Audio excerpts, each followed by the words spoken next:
नमस्कार दोस्तों, मैं नितेंद्र कुमार आपकी सेवा में हाजिर हूँ एक नया वीडियो लेके, एक नई योजना लेके। इस योजना का नाम है प्रधानमंत्री किसान सम्मान निधि योजना और यह योजना कृषक परिवारों के लिए है, जिसमें किसान भाइयों आपको 6,000 रुपये सालाना मिलते हैं और इसके कुछ नियम व शर्तें हैं। आज मैं नियम व शर्तें बताऊंगा जिस वजह से आप लोगों को, किसान भाइयों, परेशानी होती है। उसको सुन के आप अपनी स्वयं की पात्रता जांच सकते हैं, शर्तें को सुन के या देख के। तो चलिए शुरू करते हैं। इसमें पहली शर्त है अपात्रता के 5 बड़े कारण या 5 बड़ी गलतियाँ जिसकी वजह से सम्मान निधि रुक जाती है। दोस्तों, मेरी फील्ड ड्यूटी के अनुभव में मैंने देखा है कि 80% किस्तें इन 5 बड़े कारणों से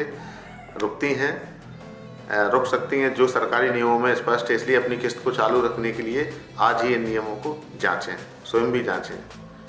पहला, संवैधानिक पद।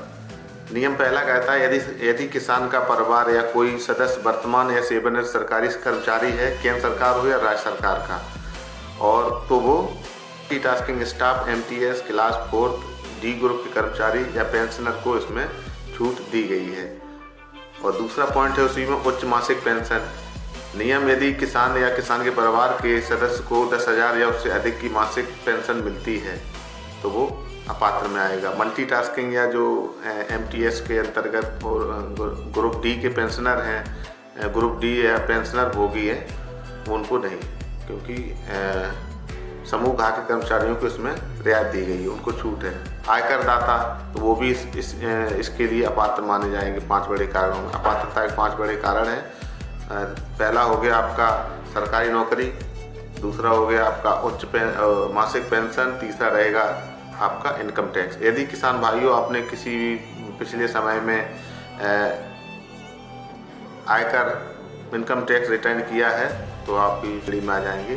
चौथा रहेगा पंजीकृत पेशेवर या रजिस्टर्ड प्रोफेशनल वाले कुछ नियम हैं। यदि किसान या परिवार के सदस्य पंजीकृत डॉक्टर हैं, इंजीनियर, वकील, अधिवक्ता, चार्टर्ड अकाउंटेंट, CA या आर्किटेक्ट जैसे पेशेवर हैं या जो अभ्यास कर रहे हैं, तो वो भी इसी श्रेणी में आ जाएंगे। संस्थागत या अपूर्ण रिकॉर्ड, भूमि रिकॉर्ड, ये भी उसी से। यदि किसान संस्थागत धारक है, यदि लैंड सीडिंग नहीं हुई है, यानी भूमि का रिकॉर्ड पोर्टल पर राजस्व रिकॉर्ड से नहीं मिलाया गया है, किसान उसी राजस्व ग्राम से पंजीकृत कराएं जहां उसकी जमीन है। अन्य महत्वपूर्ण पात्रता और अपात्रता तकनीकी नियम इस प्रकार हैं। जो तकनीकी कारणों से पेंशन रुक जाती है, वही तो प्रमुख पात्रता और अपात्रता के बिंदु हो गए। उसके बाद ये जो नए कारण हैं, जो तकनीकी कारण होते हैं, उसमें पहला है परिवार की परिभाषा।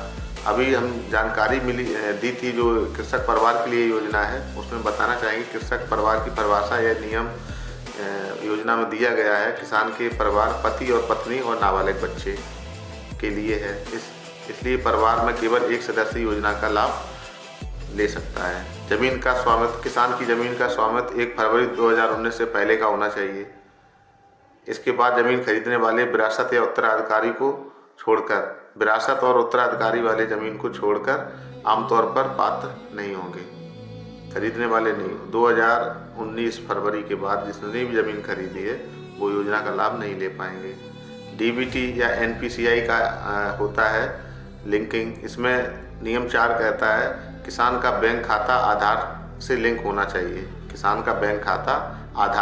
होना चाहिए और NPCI मैपर के माध्यम से डायरेक्ट बेनिफिट ट्रांसफ़र DBT के लिए सक्रिय होना चाहिए। यह काम बैंक से होता है, ताकि किसान भाई अपने संबंधित बैंक में संपर्क करके अपने खाते को बैंक में लिंक करा सकते हैं। उसके बाद एक तकनीकी समस्या और आती है किसान भाइयों, वो रहती है आपका जो है eKYC। PM किसान का लाभ जारी रखने के लिए किसान भाई सभी पात्र किसानों को eKYC कराना बहुत ज़रूरी है। इसके लिए eKYC सेल्फ मोड में भी होता है। 3 तरीके से आपका eKYC हो जाता है। पहला रहेगा सेल्फ मोड, जिसमें OTP या फेस ऑथेंटिकेशन से किसान भाई स्वतः कर सकते हैं। दूसरा जनसेवा केंद्र CSC, आपका नज़दीकी जनसेवा केंद्र कहीं भी है, वहाँ जाके अपना बायोमेट्रिक विधि से अंगूठा लगाकर कराया जा सकता है। और तीसरा है कृषि विभाग के क्षेत्रीय कर्मचारियों द्वारा भी यह सुविधा उपलब्ध है, तो आप क्षेत्रीय कर्मचारी से करा सकते हैं। या सभी ब्लॉकों में राजकीय कृषि बीज भंडार होते हैं, वहाँ जहाँ बीज आपको मिलता है वहाँ से आप अपना जो है वहाँ भी अपना करा सकते हैं। अंतिम निष्कर्ष और डिस्क्लेमर इस प्रकार है, यह जानकारी किसानों के लिए अत्यंत उपयोगी है।